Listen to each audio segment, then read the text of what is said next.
18 फरवरी सन 1967 का प्रातः क्लास। मीठे मीठे बच्चों को सारी सृष्टि का, सारे ड्रामा का अच्छी रीति बुद्धि में बैठ गया और बच्चों की बुद्धि में कंट्रास्ट भी है। तो ये कंट्रास्ट, ये ड्रामा का राज सारा बुद्धि में पक्का रहना चाहिए। क्या पक्का रहना चाहिए?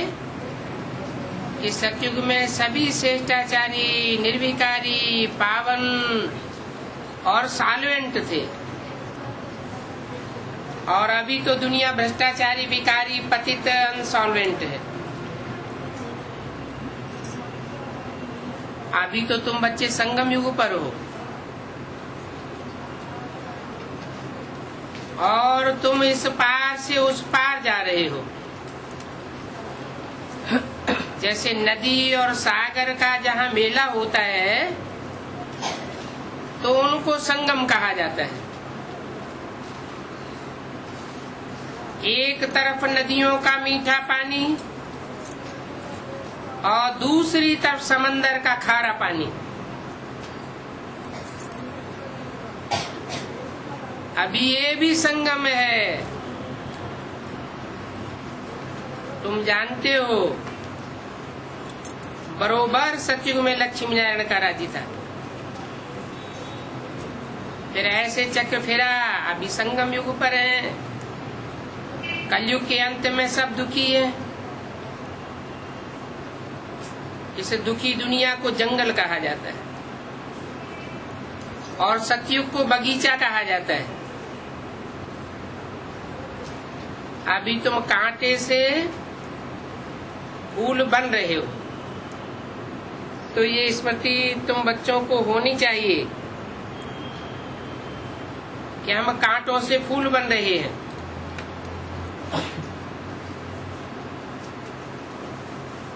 हम बेहद के बाप से बेहद का वर्षा ले रहे हैं। ये बात भी बुद्धि में याद रखनी है।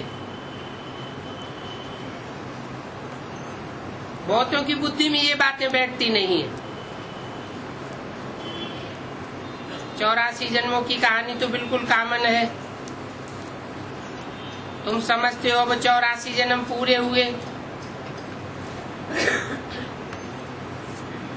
तुम्हारी बुद्धि में आता है क्योंकि तुम्हारी बुद्धि में तरावट है। ज्ञान से बुद्धि तर हो चुकी है। अभी हम सतयुग की बगीचे में जाते हैं। हमारा जन्म अभी इस मृत्यु लोक में नहीं होगा। हमारा जन्म होगा अमरलोक में। शिव बाबा को अमरनाथ भी कहते हैं।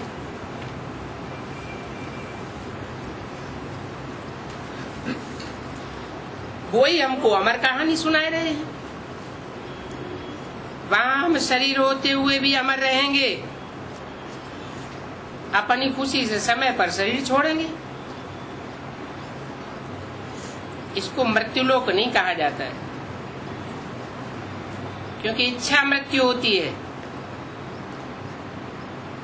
तुम किसी को भी समझावेंगे तो समझेंगे, इनमें तो पूरा ज्ञान है। सृष्टि की आदि और अंत तो है। छोटा बच्चा भी युवा वृद्ध होता है तो उसकी अंत आ जाती है, फिर बच्चा बनता है। तो ये सृष्टि भी नई बन करके फिर क्वार्टर पुरानी, फिर आधा पुरानी, फिर पूरी पुरानी हो जाती है। अभी ये सृष्टि फिर नई होगी। तो ये सब बातें और कोई की बुद्धि में नहीं है। कोई एक दो को नहीं सुनाई सकते। ऐसी चर्चा कोई नहीं कर सकते हैं सिवाय तुम ब्राह्मणों के। और सिवाय ब्राह्मणों ने और कोई को रूहानी नॉलेज मिल भी नहीं सकती है। पहले तो ब्राह्मण वर्ण में आवे, तब इन बातों को सुने। सिर्फ ब्राह्मण ही जानते हैं और ब्राह्मणों में भी नंबरवार हैं। कोई तो यथार्थ रीति सुनाए सकते हैं, कोई नहीं सुनाए सकते। ऐसी चर्चा कोई नहीं कर सकते हैं सिवाय तुम ब्राह्मणों के, और सिवाय ब्राह्मणों के ये कोई रूहानी नॉलेज ले नहीं सकता है। पहले तो ब्राह्मण वर्ण में आवे, शूद्र से ब्राह्मण बने, फिर आकर के सुने। सिर्फ ब्राह्मण ही जानते हैं, ब्राह्मणों में भी नंबरवार हैं। कोई तो यथार्थ रीति सुनाए सकते हैं, कोई नहीं सुनाए सकते। जो नहीं सुनाए सकते हैं उनको कुछ मिलता नहीं है। जवाहरियों में भी देखो, कोई के पास तो करोड़ों का माल रहता है और कोई के पास 10,000 का भी माल नहीं होता। तुम्हारे में भी ऐसे है। जैसे देखो ये जनक है, ये अच्छा जवाहरी है, इनके पास वैल्यूबल जवाहर है। किसी को भी साहूकार बना सकती है। कोई छोटे जवाहरी है, ज्यादा नहीं दे सकते हैं, तो उनका पद भी कम हो जाता है। अभी तो तुम सभी जवाहरी हो, और ये अविनाशी ज्ञान रत्नों के जवाहर हैं। जिनके पास अच्छे रत्न होंगे वो साहूकार बनेंगे और औरों को भी बनावेंगे। ऐसे तो नहीं सभी अच्छे जवाहरी हो जाते हैं। अच्छे जो जवाहरी होते हैं उनको बाबा बड़े बड़े सेंटर्स पर भेज देते हैं। गरीबों को हल्की वैल्यू के दिए जाते हैं। बड़ी बड़ी दुकानों पर बड़े एक्सपर्ट रहते हैं। बाबा को भी कहा जाता है सौदागर, रत्नागर, क्योंकि रत्नों का सौदा करते हैं। पर जादूगर भी है, उनके पास दिव्य दृष्टि की चाबी है। कोई नौदा भक्ति करते हैं तो उनको साक्षात्कार हो जाता है। यहाँ तो वो नौदा भक्ति की बात नहीं है, क्योंकि यहाँ तो अनायास घर बैठे भी बहुतों को साक्षात्कार होता रहता है। आगे चल करके तो और दिन प्रतिदिन सहज होता जाएगा। कईयों को ब्रह्मा का साक्षात्कार होता है, कृष्ण का साक्षात्कार होता है। उनको कहते हैं ब्रह्मा के पास जाओ, उनके पास जाकर के प्रिंस बनने की पढ़ाई पढ़ो। ये पवित्र प्रिंस चलते आते हैं ना, प्रिंस को भी पवित्र कह सकते हैं, क्योंकि पवित्रता से उनका जन्म होता है।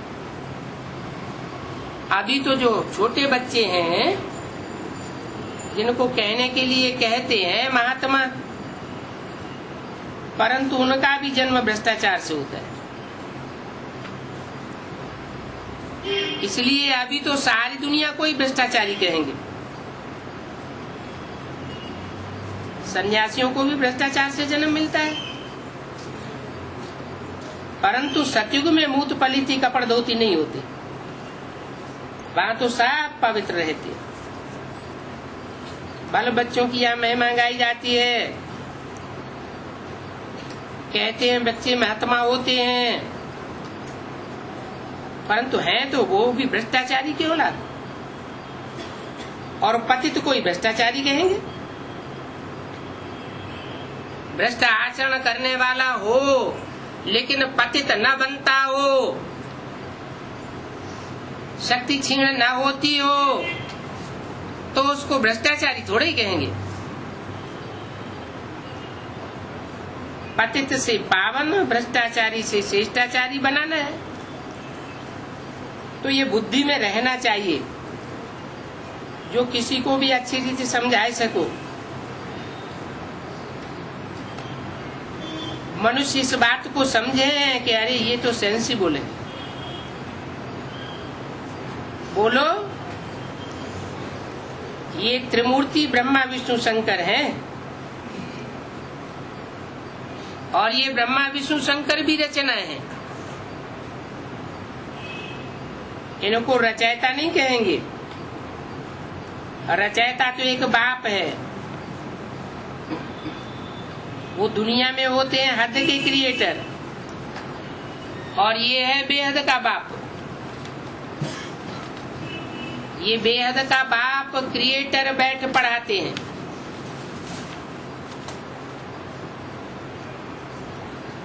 अठारह फरवरी 1967 की वाणी का दूसरा पेज। तो इनको भी मेहनत करनी होती है, क्योंकि गुलगुल बनाते हैं, कहीं कुल का नाम बदनाम न हो जाए। तुम हो ईश्वरी कुल के, तुमको बाप पवित्र बनाते हैं। फिर बच्चे अगर अपवित्र बनते हैं तो कुल कलंकित कहे जाते हैं। बाप तो जानते हैं कि धर्मराज द्वारा कड़ी सजाएं दिलावेंगे। बाप के साथ धर्मराज भी है। तो बाप कौन हुआ, धर्मराज कौन हुआ?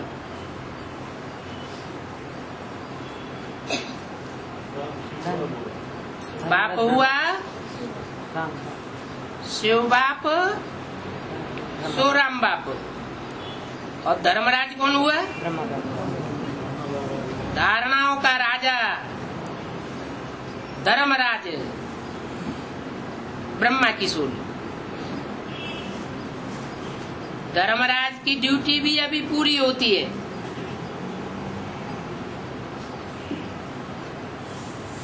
सतयुग में तो ये धर्मराज भी नहीं होगा। फिर शुरू होता है द्वापर से।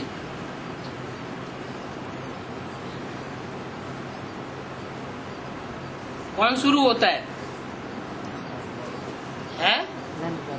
धर्मराज का पाठ द्वापर से भी शुरू होता है।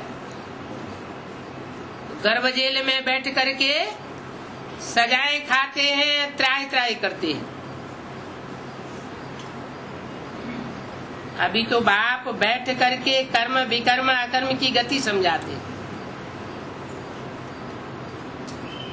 कर्म क्या होता है, विकर्म क्या होता है? वि माने विपरीत कर्म। और अकर्म कब बनता है? आत्मिक स्थिति में रह करके जो काम किए जाते हैं वो अकर्म बनते हैं।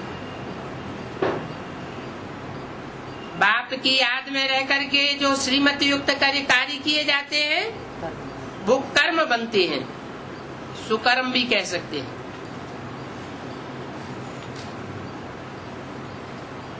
और जो श्रीमती के विपरीत कर्म किए जाते हैं वो है विपरीत कर्म, पाप कर्म। कहते हैं ना, इसने आगे जन्म में ऐसा काम किया है जिसकी इस जन्म में ये भोगना भोग रहा है। सतयुग में तो ऐसे नहीं कहेंगे। बुरे कर्मों का तो वहां नाम निशान नहीं होता। यहाँ तो अच्छे और बुरे दोनों कर्म होते हैं। यहाँ सुख भी है तो दुख भी है, परंतु सुख बहुत थोड़ा है और इस दुनिया में दुख बहुत ज्यादा है। वहां फिर दुख का नाम निशान नहीं हुआ। सतयुग में दुख कहां से आया? तुम नई दुनिया का बाप से वर्षा लेते हो, और बाप को तो कहा ही जाता है दुख हरता सुख करता। ये दुख कब से शुरू होता है? जब से द्वैतवादी युग शुरू होता है, दो दो मतों का राज्य शुरू होता है, तो अभी तुम ये बात जान गए हो क्या कि अगर हम दो मतों पर चलेंगे तो द्वैत राज्य में आवेंगे,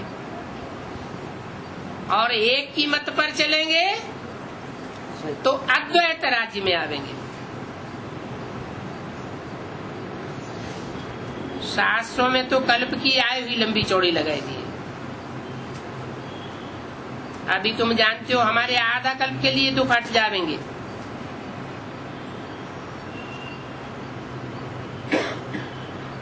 ये सृष्टि का चक्र कैसे फिरता है ये समझाना तो बहुत सहज है, और ये सब बातें तुम्हारी सिवाय और कोई की बुद्धि में हो नहीं सकती है। लाखों वर्ष कह देने से सब बातें बुद्धि से निकल जाती है। अभी तुम समझते हो ये सारा चक्कर 5000 वर्ष का है। ये कल की बात है जबकि सूर्यवंशी चंद्रवंशियों का राज्य था। कहते भी हैं ब्राह्मणों का दिन, ऐसे नहीं कहेंगे कि शिव बाबा का दिन। क्यों? शिव बाबा का दिन क्यों नहीं कहेंगे? क्योंकि शिव बाबा तो दिन में आता ही नहीं है। अभी संगम युग है, न दिन कहेंगे न रात कहेंगे।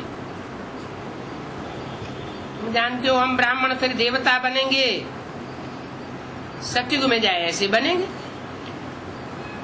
त्रेता में फिर क्षत्रिय बनेंगे। ये तो बुद्धि में पक्का याद कर लो क्या कि जो भी देवता बनेंगे वो नीचे गिर करके फिर क्षत्रिय जरूर बनेंगे। इन बातों को और कोई नहीं जानते हैं। वो तो कहेंगे शास्त्रों में इतनी बड़ी आयु लगी हुई है, तुमने ये 5000 वर्ष का हिसाब फिर कहां से लगा लिया? अरे ये तो अनाज बना बनाया ड्रामा है, ये कोई जानता नहीं है। तुम बच्चों की बुद्धि में है कि आधा कल्प है सतयुग त्रेता, फिर आधा कल्प है भक्ति मार्ग है द्वापर कलयुग। भक्ति मार्ग में अनेक मतें होती है, अनेक धर्म पिताएं आते हैं, और ज्ञान मार्ग का तो एक ही बाप है जो एक ही सनातन सद्धर्म की स्थापना करके जाते हैं। उन अनेक धर्मों की 2500 वर्ष की हिस्ट्री है, तो जरूर एक सद्धर्म की भी 2500 वर्ष की हिस्ट्री होगी। वो हिस्ट्री और कोई जानते नहीं सिवाय बाप के, वो ही आकर के बताते हैं। तो वो हो जाता है सतयुग त्रेता, और ये है द्वापर कलयुग। त्रेता द्वापर का भी संगम होता है, वहां फिर अर्ध विनाश होता है। स्वर्ग के महल माड़ियां अटारियां सब गड्ढे में चले जाते हैं। फिर द्वापर में ये शास्त्र आदि देरी से बनते रहते हैं, आहिस्ते आहिस्ते सभी चीजें बनती हैं। भक्ति मार्ग की सामग्री बड़ी लंबी चौड़ी है। जैसे ये झाड़ कितना लंबा चौड़ा होता है, अभी तुम्हारी बुद्धि में तो सारे झाड़ का ज्ञान है। इस झाड़ का बीज है बाबा, ये उल्टा झाड़ है। पहले पहले है आदि सनातन देवी देवता धर्म। ये बातें जो बाप सुनाते हैं वो बातें बिल्कुल नहीं हैं। शास्त्रों की पुरानी बातें नहीं सुनाते हैं।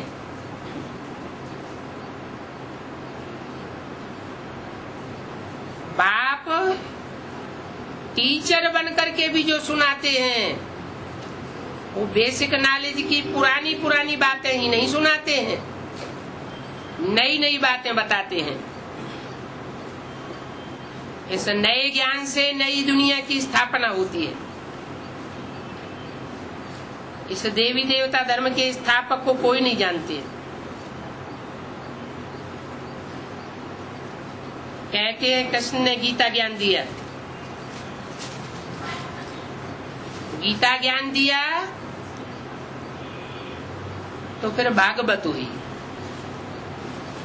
जब भागवत हुई, कृष्ण के पीछे भागी तो महाभारत युद्ध हुआ। अब कृष्ण तो बच्चा है,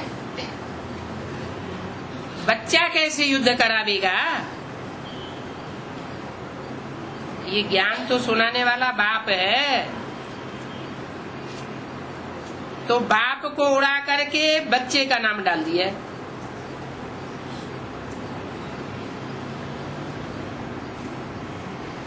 कृष्ण के ही चरित्र आदि बैठ बनाए हैं। भक्ति मार्ग में भी कृष्ण के चरित्र बैठ बनाए और बेसिक नॉलेज में भी कृष्ण उर्फ ब्रह्मा के चित्र बैठ बनाए। बाप कहते हैं ये लीला कोई कृष्ण की नहीं है। गाते भी है, हे प्रभु तेरी लीला परम अपार है। अब लीला तो एक की होती है। शिव बाबा की महिमा बड़ी बड़ी न्यारी है, वो तो सदैव पावन रहने वाला है। परंतु वो पावन शरीर में तो नहीं आ सकते।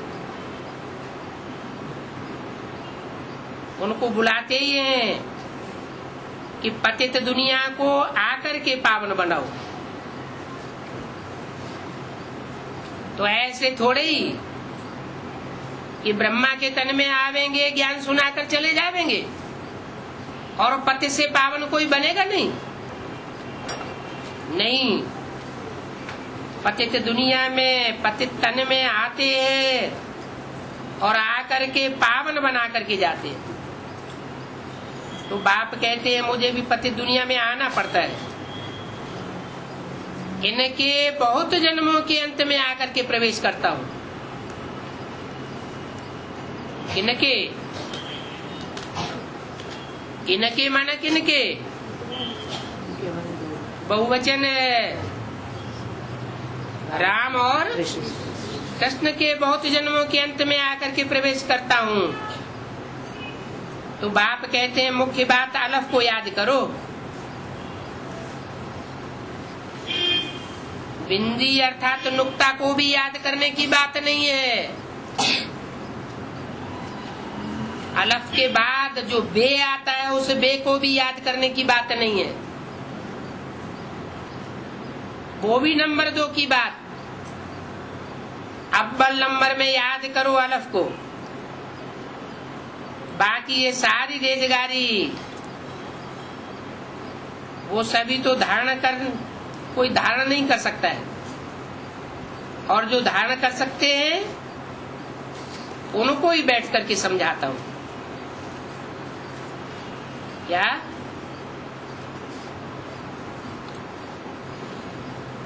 500 करोड़ इन बातों को धारण नहीं करेंगे। सतयुग में जो जन्म लेने वाले बच्चे के रूप में होंगे वो भी इन बातों को पूरा धारण नहीं करेंगे। नई दुनिया कैसे बनती है उनकी बुद्धि में ये बात नहीं आवेगी। तो उनको ही समझाता हूँ जो ये पूरी बातें धारण कर सकते हैं। बाकी तो कह देता हूँ मन मना भव। नंबरवार बुद्धि होती है। कोई बादल होते हैं तो खूब बरसते हैं और कोई तो थोड़ा बरस करके चले जाते। तो थोड़ा बरस करके चले जाने वाले कौन हुए? दूसरे धर्म। और जो खूब बरसते हैं अंत तक बरसते रहते हैं कयामत में, वो कौन हुए? जो सूर्यवंशी चंद्रवंशी हैं खूब बरसते। वो अंत तक बरसते रहेंगे। कितनी संख्या होगी उनकी? 9 लाख 4.5 लाख। कयामत के अंत तक बरसते रहेंगे। कोई थोड़ा बरस करके चले जाते हैं, तो जो थोड़ा बरस करके जाने वाले हैं वो कौन होंगे? इस्लामी बौद्ध जो अभी भी बेसिक नॉलेज तक पहुंच पाए हैं। उसके आगे की नॉलेज उनकी बुद्धि में बैठती ही नहीं। तुम भी तो बादल हो, तुम्हारे में भी कोई तो बिल्कुल बरसते ही नहीं है। ज्ञान को खींचने की ताकत ही नहीं है। जैसे बादल होते हैं, सागर से पानी खींचते हैं, फिर बरसते हैं। मम्मा बाबा तो अच्छे अच्छे बादल है ना, तो बच्चों को संग उनका करना चाहिए जो अच्छा बरसते। जो बरसते ही नहीं है, उनके साथ संग रखने से क्या होगा? जो सर्विस नहीं करते होंगे तो जरूर डिसर्विस करते होंगे। ऐसे के संग दोष बहुत गिर जाते हैं। कोई तो किसी के संग के रंग से हीरे जैसा बन जाते हैं, और कोई फिर किसी के संग के रंग से नीचे गिर जाते हैं। तो पीठ पकड़नी चाहिए अच्छे की। परंतु जो चरिया खरिया है, तो पीठ भी चरिए खरिए के ही पकड़ेंगे। ज्ञानवान जो होगा वो आप समान भी बनावेगा। सत्य बाप से जो ज्ञानवान जो योगी बनते हैं, उनका ही संग करना चाहिए। सत्य बाप है एक, बाकी झूठे अनेक निकल पड़ते हैं। ऐसे नहीं कि हम फलाने का पूंछ पकड़ करके पार चले जाएंगे।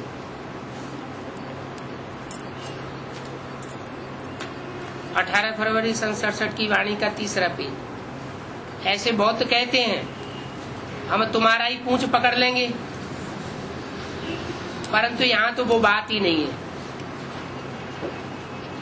स्टूडेंट किसी का पूंछ पकड़ने से पास हो जाएंगे क्या? यहाँ तो पढ़ाई पढ़नी पड़े। बाप भी आकर के नॉलेज देते हैं। इस समय वो जानते हैं कि हमको ही ज्ञान देना है। भक्ति मार्ग में उनकी बुद्धि में ये बातें रहती नहीं है कि हमको जाकर के ज्ञान देना है। ये सब ड्रामा में नूद है। बाबा कुछ करते नहीं हैं। भक्ति मार्ग में भी कहते हैं करता। ड्रामा में जिनका दिव्य दृष्टि मिलने का पाठ है, तो उनको साक्षात्कार हो जाता है। ये द्वापर कलयुग में भी साक्षात्कार होते रहते हैं। ऐसे नहीं भगवान बाप ऊपर बैठ करके साक्षात्कार कराते हैं। ये नूद तो संगम युग में होती रहती है। तो ये ड्रामा में नूद है। अगर कोई देवी का साक्षात्कार करना चाहते हैं, तो वो साक्षात्कार देवी तो नहीं करावेगी। इस दुनिया में देवी देवताएं कहाँ से आवेंगे? कहते हैं हे भगवान हमको साक्षात्कार कराओ। बाप कहते हैं ड्रामा में नूद होगी तो साक्षात्कार हो जाएगा। मैं भी तो ड्रामा में बांधा हुआ हूँ। मैं ड्रामा के बरखिलाफ कोई कदम नहीं उठा सकता। बाबा ने कल रात्रि में प्रश्न दिया था। बाबा कहते हैं मैं इस शरीर में आया हुआ हूं और इनके मुख से बोल रहा हूं, इनकी आंखों से तुमको देख रहा हूं। अगर ये शरीर न होता तो कैसे देख सकता? मैं सिर्फ इस समय ही शरीर में आकर के देखता हूं।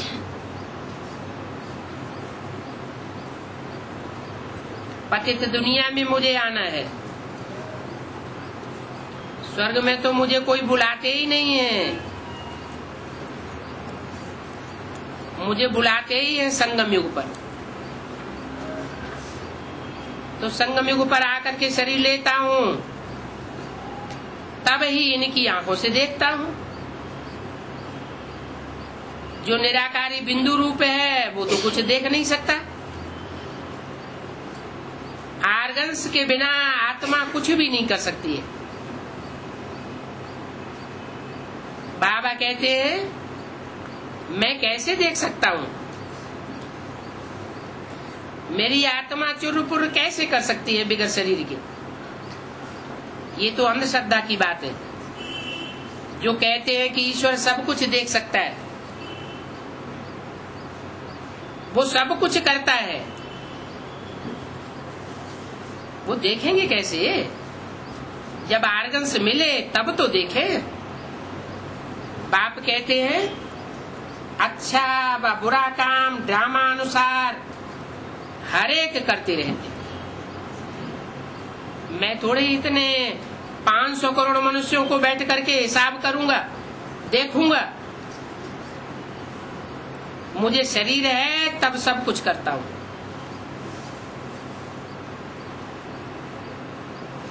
मुझे करण करावनहार भी तभी ही कहते हैं, कब? जब शरीर धारण करता हूं। नहीं तो कह नहीं सकते हैं करण करावनहार। ब्रह्मा के द्वारा करणहार बनता हूं और फिर शंकर के रूप से करावनहार बनता हूं। करूं या न करूं, लेकिन बच्चों से जरूर कराता हूं। नहीं तो करण करावनहार नहीं कह सकते हैं। मैं जब इसमें आऊं तब आकर के पावन बनाऊं। ऊपर में आत्मा क्या करेगी? शरीर से ही तो पार्ट बजावेंगे ना। तो मैं भी यहाँ आकर के पार्ट बजाता हूं। सतयुग में मेरा पार्ट है ही नहीं, और पार्ट के बिना कुछ कर ही नहीं सकते।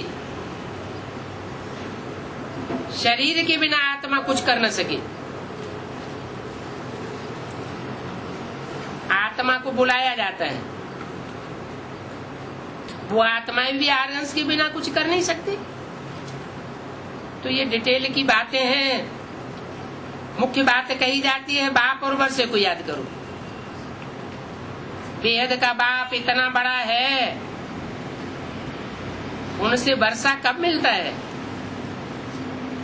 कोई नहीं जानते। कहते हैं आकर के दुख हरो सुख दो, परंतु कब आवे ये किसी को पता नहीं। शास्त्रों में तो कितना उल्टा सिल्टा लिख दिया है। कहते हैं संभवामि युगे युगे, हर युग में आता हूं। अब हर युग में आता हूं तो 4 अवतार के 24 अवतार लगाए दिए हैं। कहाँ 84 जन्म और फिर कहाँ 84 लाख जन्म। कितना फर्क कर दिया है। बाप कहते हैं कल्प की आयु 5000 वर्ष है, और वो फिर कह देते हैं लाखों वर्ष है। तो बहुत रोला हो गया है। कोई की बुद्धि में ये बातें नहीं है। जो तुम सुनते हो ये नई बातें हैं। अभी तुम जानते हो हम अमर बन रहे हैं, अमरलोक में जा रहे हैं। तो अमरलोक में कितनी बार गए हैं? अनेक बार गए।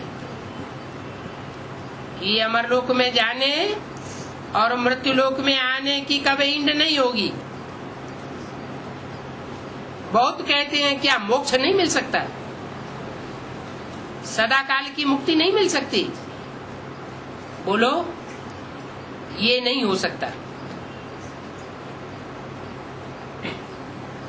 जब भगवान के लिए ही कहते हैं कल्प कल्प लगी प्रभु अवतारा, हर कल्प में भगवान को आना पड़ता है, तो आत्माओं की सदा काल मुक्ति कैसे हो जाएगी?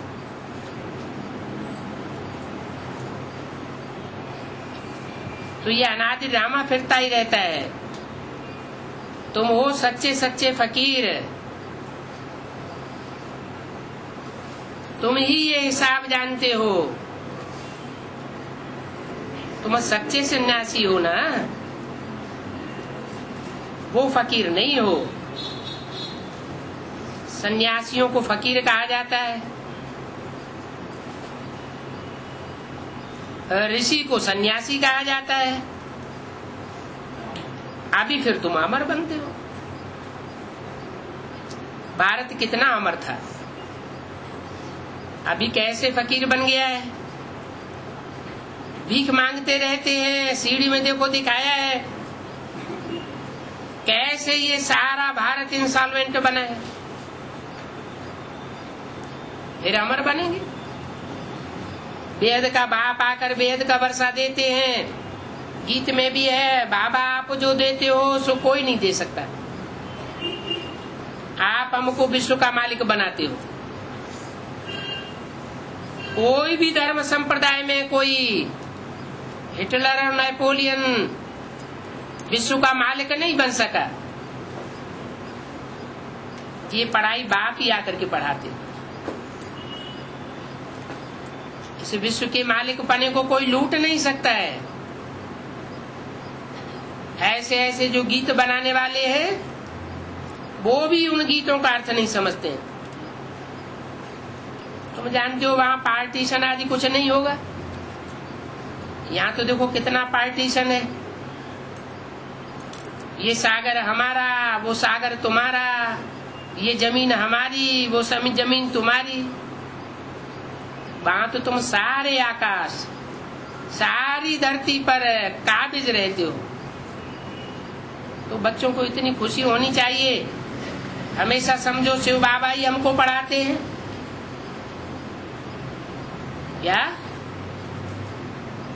क्या समझे? हमको शिव बाबा ही पढ़ाते हैं, कोई ब्रह्मा विष्णु शंकर नहीं पढ़ाते हैं। शिव बाबा कब हॉलीडे भी नहीं लेते हैं। क्या छुट्टी ले लेते हो? नहीं। इतने बीमार भी कब नहीं होते हैं जो क्लास न करें। तो याद शिव बाबा की रहनी चाहिए। इनको कहा जाता है निरहंकारी। मैं यह करता हूँ, ये अहंकार नहीं आना चाहिए। सर्विस करना तो फर्ज है, इसमें अहंकार नहीं आना चाहिए। कोई को अहंकार आया और यह गिरा, ये तो रूहानी सेवा है, बाकी सब है जिस्मानी सेवा। अच्छा, बच्चों को बेहद के माता पिता बाप दादा का याद प्यार, गुड मॉर्निंग, ओम शांति। एक छोटा सा रात्रि क्लास है। प्रदर्शनी में विहंग मार्ग की सर्विस होती है। मनुष्यों को तो मेला देखने आना ही होता है, परंतु प्रदर्शनी में कोई कोर्स तो मिल नहीं सकता है। कोई बिरले निकलते हैं जो बाद में सेंटर में आते हैं। तो हर एक चित्र में लिख दो भगवान वाच है कि इस समय के सब मनुष्य आसुरी संप्रदाय और सत्युग में होते हैं दैवी संप्रदाय। ये अक्षर भगवान के हैं, इसमें बिगड़ने की बात नहीं है। तुम हर एक समझते हो कि बरोबर हम आसुरी संप्रदाय थे और सत्युग में दैवी संप्रदाय थे। उनको पावन दुनिया कहा जाता है और कलयुग को पतित दुनिया कहा जाता है। परंतु इस पतित दुनिया में कोई अपने को पतित नहीं समझते। भले सन्यासी सन्यास करते हैं परंतु वो भी विकार से जन्म लेते हैं। तो निर्विकारी तो हो न सके। जिनका जन्म ही विकार से होता है वो कैसे निर्विकारी होंगे?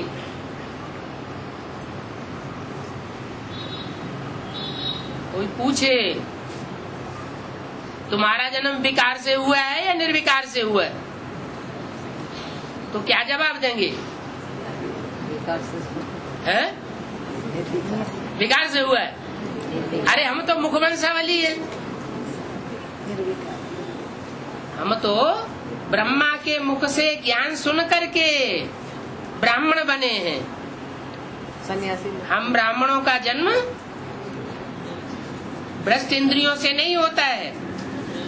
हमने तो मुख के श्रेष्ठ ज्ञान को सुन करके अपने जीवन को भी चेंज किया और दूसरों के जीवन को भी चेंज करते हैं।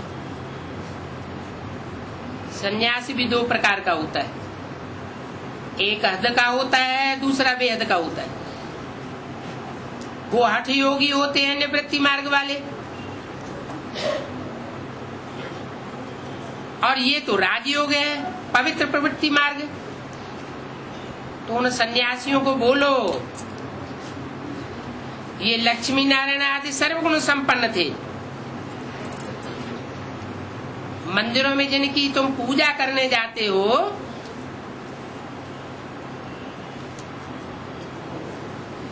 वो सर्वगुण संपन्न थे।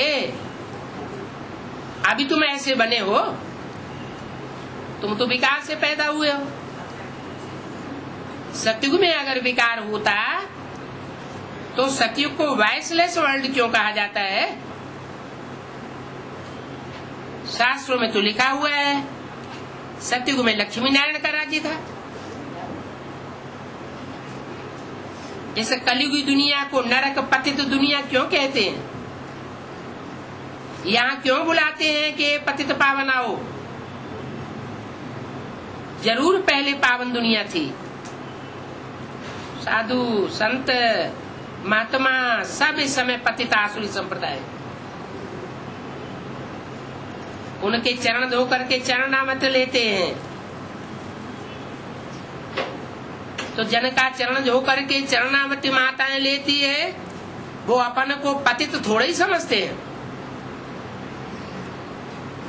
खुद कहते हैं हमको राम राज्य चाहिए, परंतु ये थोड़े ही समझते हैं कि हम रावण संप्रदाय के हैं। इस समय है ही सब पतित दुनिया में, यहाँ कोई पावन नहीं हो सकता। पावन दुनिया तो सतयुग को कहा जाता है। इस समय सब पतित दुनिया में, यहाँ पावन कोई हो ही नहीं सकता।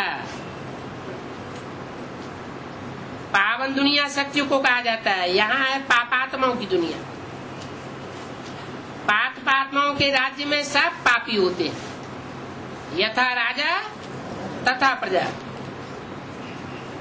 तुम्हारे हर एक चित्र पर लगा हुआ हो गीता ज्ञानदाता शिव भगवान उवाच। कौन उवाच? शिव भगवान उवाच। किसके द्वारा है? राम बाप के द्वारा। शिव को तो त्रिमूर्ति कहा जाता है। त्रिमूर्ति शिव भगवान उवाच या एक मूर्ति शिव भगवान उवाच? त्रिमूर्ति भगवान उवाच। तो त्रिमूर्ति में शिव भगवान उवाच किसे कहा जाए? शंकर। शंकर ब्रह्मा को कहा जाए, शंकर विष्णु को कहा जाए? न विष्णु को कहेंगे न ब्रह्मा। न ब्रह्मा को कहेंगे। इसलिए मुरली में बोला है, अभी तुम गीता ज्ञान अमृत नहीं कह सकते। अमृत तो मंथन करके निकाला जाता है, और शास्त्रों की किताबों से मंथन करके नहीं निकाला जाता है। किसका मंथन किया जाता है? ज्ञान सागर के ज्ञान रत्नों का मंथन किया जाता है। जो ज्ञान रतन वेदवाणी कही जाती है, ब्रह्मा के मुख से वेद निकले, उस वेदवाणी का मंथन करके अमृत निकलता है। उसे कहते हैं गीता ज्ञान अमृत। शिव भगवान उवाच। शिव का नाम सिर्फ शंकर के नाम के साथ जोड़ा जाता है। शिव विष्णु नहीं कहते हैं, शिव ब्रह्मा नहीं कहते हैं, या 33 करोड़ देवताओं में से कोई देवता के आगे शिव नहीं लगाया जाता। सिर्फ एक ही है जिसके आगे शिव शब्द लगाया जाता है। शिव शंकर भोलेनाथ, तो वो शंकर का ही रूप है, भगवान का रूप है, जिसे भोलानाथ कहा जाता है। तो बोला गीता ज्ञानदाता सिर्फ एक है, इसलिए लिखो शिव भगवान उवाच। उवाच माने बोला, तो जरूर शरीर के द्वारा बोलेंगे ना, मुख तो चाहिए। बस इतनी बात बुद्धि में बैठ जाए, फिर कोई कुछ कह नहीं सकेंगे। बाप कहते हैं मुझे डिफेम करते करते भारतवासी कितने कंगाल बन चुके हैं। किसे डिफेम करते करते? हिंदी को। वो कौन सा रूप है जिसको डिफेम किया? शंकर। सबसे जास्ती बाप को डिफेम करते हैं, सबसे जास्ती बाप की गिलानी करते हैं, उसके बाद ब्रह्मा की गिलानी होती है। तो बोला इतने ढेर सन्यासी गुरु बन करके बैठे हैं, परंतु हैं सब रावण संप्रदाय। एक भी सदगुरु नहीं है, एक भी सदगति नहीं कर सकता। शास्त्रों में दंत कथाएं देखो कितनी पड़ी है। सन्यासी कोई समझते थोड़े ही है। अब ये हो कैसे सकता है कि भगवान बैठे जानवरों का जन्म ले? जानवरों की पूजा जानवर ही करेंगे। जो जानवर बुद्धि होंगे वो जानवरों की बैठ कर पूजा करेंगे। ईश्वर की पूजा क्या चीज होती है कोई जानते नहीं, इसलिए आर्फन्स है। सारी दुनिया का कोई धनी धोरी नहीं है। जब धनी धोरी नहीं होता है तो आपस में लड़ते झगड़ते रहते। अभी ब्राह्मणों की दुनिया में आपस में लड़ते झगड़ते रहते हैं या नहीं लड़ते झगड़ते हैं? लड़ते झगड़ते हैं। इसका मतलब कोई धनी धोरी दिखाई नहीं पड़ता। दिखाई नहीं पड़ता है तो लड़ते झगड़ते हैं, सब लड़ते ही रहते हैं। जहां भी जाओ गंद लगा हुआ है, कितनी लूट मार है। इसको कहा जाता है कांटों का जंगल। कौन से युग की शूटिंग होती है? ये है कलयुगी कांटों के जंगल की शूटिंग। शंकराचार्य की देखो कितनी मान्यता है। 4 मठ बने हुए हैं, 4 मठों में 4 शंकराचार्य। वो तो पहले की बात है। जब मठ बनाए गए थे। अभी तो ढेर के ढेर शंकराचार्य हो चुके, परंतु बाप कहते हैं वो बड़े ते बड़े कांटे हैं। गाली देते हैं ना, ईश्वर सर्वव्यापी है। हमारे बाप को क्या क्या गाली देते रहते हैं। वो एक व्यापी है या सर्वव्यापी है? है? एक व्यापी। एक व्यापी है, सर्वव्यापी नहीं है। क्यों? ब्रह्मा के तन में नहीं आता है, हैं? बाप के रूप में नहीं आता, टेम्परेरी रूप में आता है, और बाप के रूप में तो आता ही नहीं है। ये नहीं कहेंगे बाप सर्वव्यापी है। बाप तो बाप बनकर एक व्यापी होकर के ही आता है। न ब्रह्मा में आता, न विष्णु में आता, और न कोई देवी देवता में आता। तो कितनी गालियां दी हैं, फिर उन पर भी तरस हमको ही पड़ता है। आखिर ये कहाँ जावेंगे? हम मनुष्य से देवता बन रहे हैं तो इन बातों को समझ सकते हैं। दिखाया भी है कि बंदरों के आगे रतन रखो तो बंदर उनको फेंक देंगे, और घूंघरे उठा करके खा लेंगे। तुम्हारी प्रदर्शनी में भी देख करके बहुत से चले जाते हैं, समझते तो कुछ भी नहीं है। कितना भी माथा मारो तो ज्ञान रतन तो जैसे उनके लिए पत्थर हैं, परंतु तुम जानते हो मनुष्य होकर के बाप को नहीं जानते हैं, तो जैसे ये बंदर मिसल है।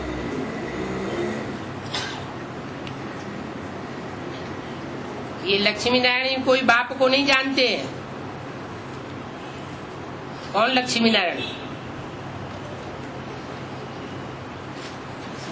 जो भी सतयुग के लक्ष्मी नारायण हैं वो भी बाप को नहीं जानते हैं, उनको भी बुद्धू कहेंगे। और तुम तो बाप को जानते हो। वहां ऐसे भी नहीं कहेंगे सर्वव्यापी है। जो कलयुग की रस्म रिवाज है वो वहां सतयुग में नहीं हो सकती। माया भी कम नहीं है। माया ऐसे ऐसे कुकर्म करवाती है जो बात मत पूछो, गटर में ही गिरा देती है। इसलिए बहुत खबरदारी चाहिए। योग में रहेंगे तो कभी कर्मेंद्रियां दुख नहीं देंगी। नहीं तो अपन को समझना चाहिए हम अभी पूरे योगी नहीं बने हैं। जो पूरे योगी होंगे उनकी कर्मेंद्रियां उनके कंट्रोल में होंगी। वो कर्मेंद्रियों से कोई को दुख नहीं दे सकते।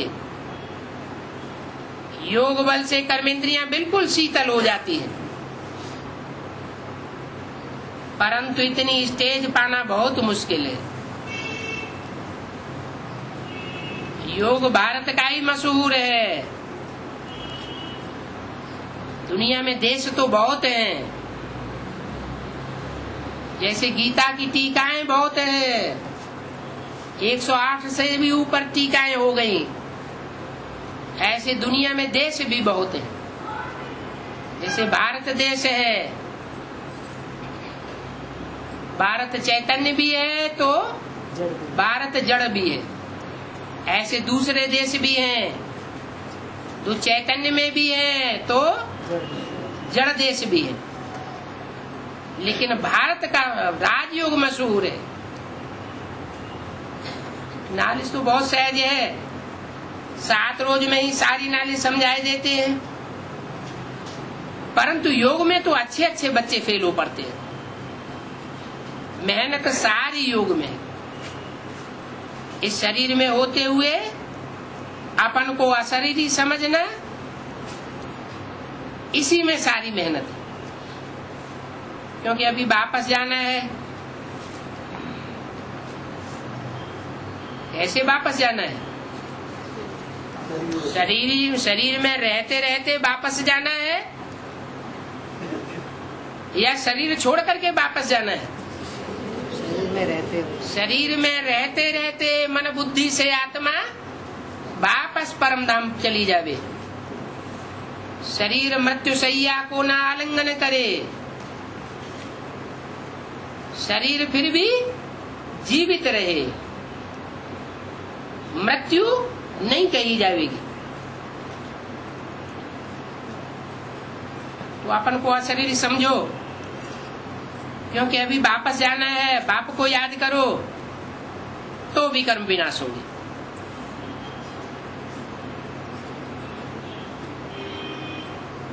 क्यों?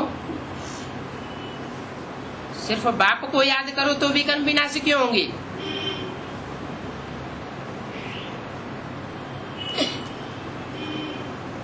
क्योंकि 100% तो एक बाप ही है। जो टीचर होता है वो स्टूडेंटों को कभी 100% मार्क्स नहीं देता। एक बाप ही 100% है, तो उसे याद करेंगे तो कोई कमजोरी नहीं रहेगी। याद भूलने से माया का वार हो जाता है। याद करते रहेंगे तो माया नहीं आवेगी। कर्मेंद्रियों को वश में करना है। याद में नहीं रहते हैं तो कर्मेंद्रियों से विकर्म होते रहेंगे। बाबा वातावरण से ही समझते हैं, क्योंकि इनका वातावरण ही ऐसा बन जाता है। ये क्या याद करते होंगे? पढ़ाई में जो होशियार होते हैं वो कभी घाटा नहीं पाएंगे। कोई सर्जन होते हैं मास में लाख कमाते हैं, कोई तो कुछ भी नहीं। तो तुम बच्चों को उन्नति करना है, घाटा नहीं डालना है। अच्छा, ओम शांति।